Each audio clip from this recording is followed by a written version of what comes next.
Mabuhay. So, we are now here at Our Lady of Holy Rosary Parish Church.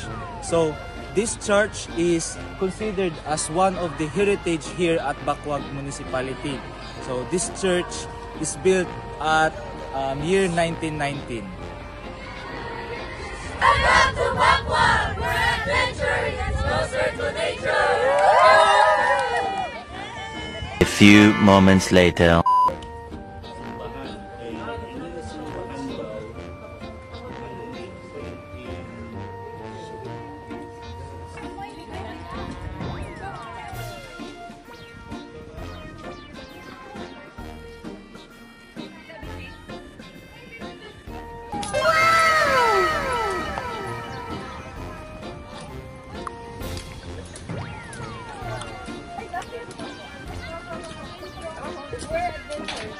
Go for gold!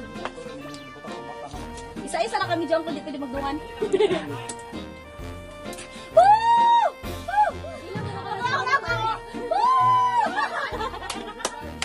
Hi guys!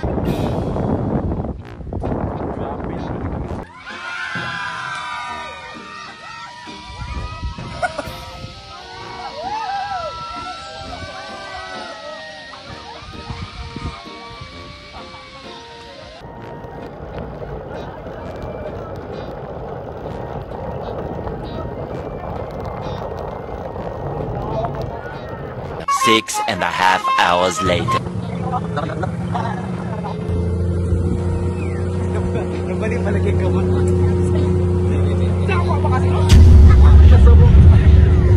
Bayag bayan mo trabaho bayag hapon.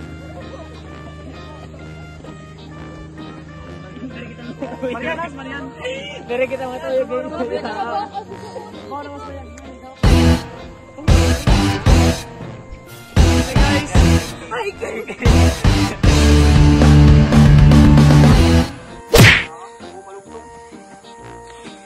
Ay, tabo sa mo. Ay, les man. Ha. Nagi-jogging tanan. Commercial of Bear Brand. Buto ang makina ng sa taas mo. Naog na ito ba?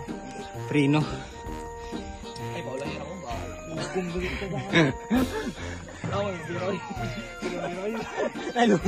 An eternity later. Okay, so after several minutes sa paglakaw namo paingon diri sa Little Baguio Falls, nakaabot ra gid mi safely, but ang among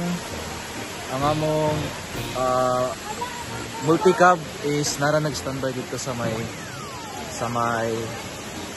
semento. Okay, dili makaya pagsaka kay gabi ka taas, gabi ka sa bidahon. So Madami ng multi-cab niya. Ang multi-cab ba dito lagi hapon? Are you ready, people? Uy, batak, mga batak. Yeah, yeah, Bonel! Yeah, yeah, Bonel! Yeah, yeah, Bonel! Yeah, yeah, Bonel! Welcome to Little Baguio, where adventure meets nature! Day 2. For second day sa Bacuag, namin karon sa Del Rosario Street na mutila one of their delicacies, which is ang pangmalakasan nga bibingka and katani. Tara! Kaon ta bibingka, boy.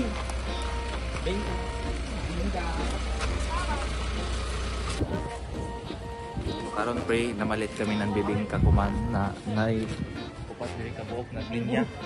Mga bibingkahan. So, nami karon sa dito, Del Rosario Street. Ito Del Rosario Street. Yes, na.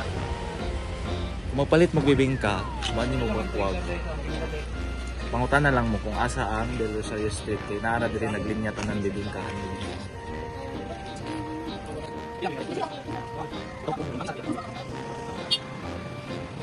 Kailangan na ito kung mag-ilang bibingka. Ito na bibingka na mga ito. Malasahan ang one of the delicacies na bibingka. Sa karami na bibingka. 12 seconds later.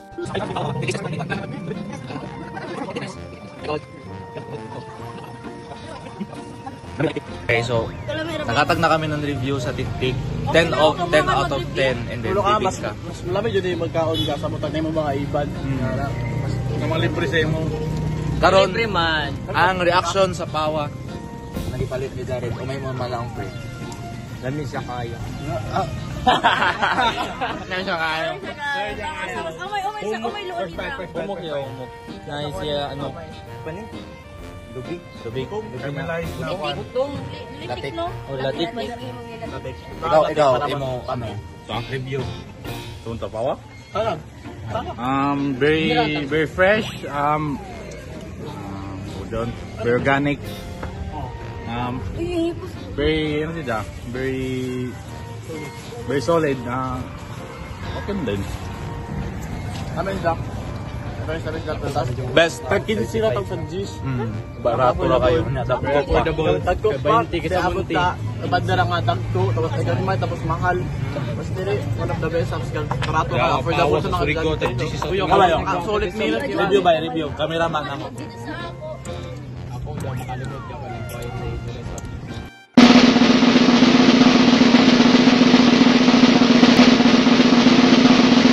Tawang ko. Tik-tik. Oo. Ano ko namang dede? Ang sa ilang manin eh. Meron ba tik-tik din?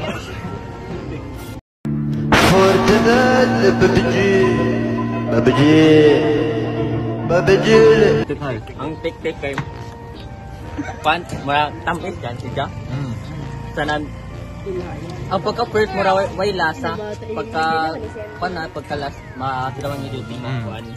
Kibale, kung matunaw na sa imo dilaan kuan tik-tik, mula sa ra siya. Lami siya. After taste man. Mo tik-tik. Mismo. Next, bato namin sa ilang famous tableya sa Bakwag. See you. So, after na mo sa pagkaunan mga delicacy nila diri sa Bakwag, na-surprise me kay abi na muglayo pa ang tong tableya nga giingon nila. And then, na-surprise me kay tapat ay nag Kapit lang. kuan ra day siya nga street. So, murag nara siya dito sa Atbang. Oo, sa Gloria Street nya. Diri sa mga bibingka. Ang ano pa tawagin ng street? Del Rosario Street. So, karon matuta sa ilang famous na tableya. Let's go. Tara na. Ito guys, so amoy lang ilang mga kuhan, habliya nga ibang balik, no?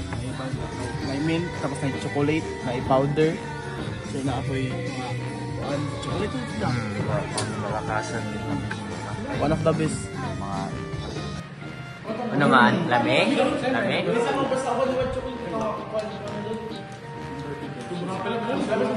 Ma'am, thank you, ma'am.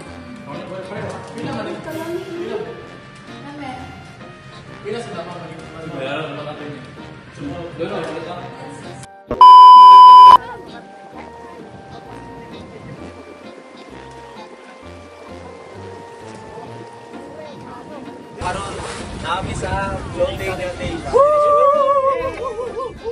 Dito, makita ra nato dito ang hanging bridge. So, atubangan at bang rasiya dito sa content.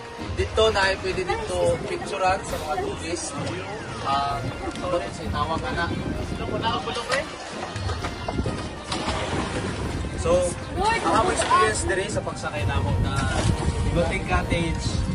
Kung para sa mga tourist, no, gusto ninyo na alone time diri sa floating cottage is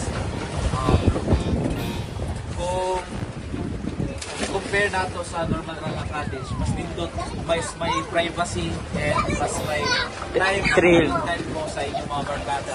Ang ano lang diri kay ako ang amo na review or feedback about sa floating cottage is kung dali ra mo mabog ayaw jud Kari. Saka ibong ko dali ako.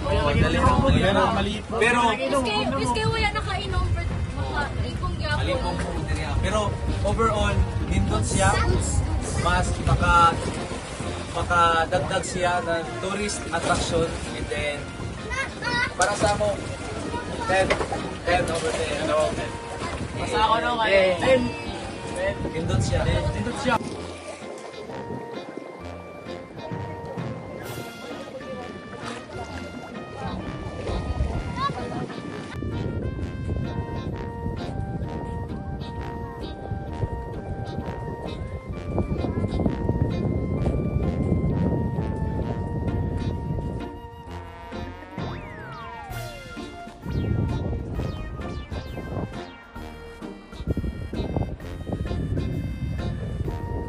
karon pauli na ang mga kuan guys. Mga soft soil. Thank you Bakwag. Thank you Bin. Thank you for the experience. Thank you for the experience. Thank you for sunshine. Thank you for Ako, it. bakwin, kim di po yan. Thank you for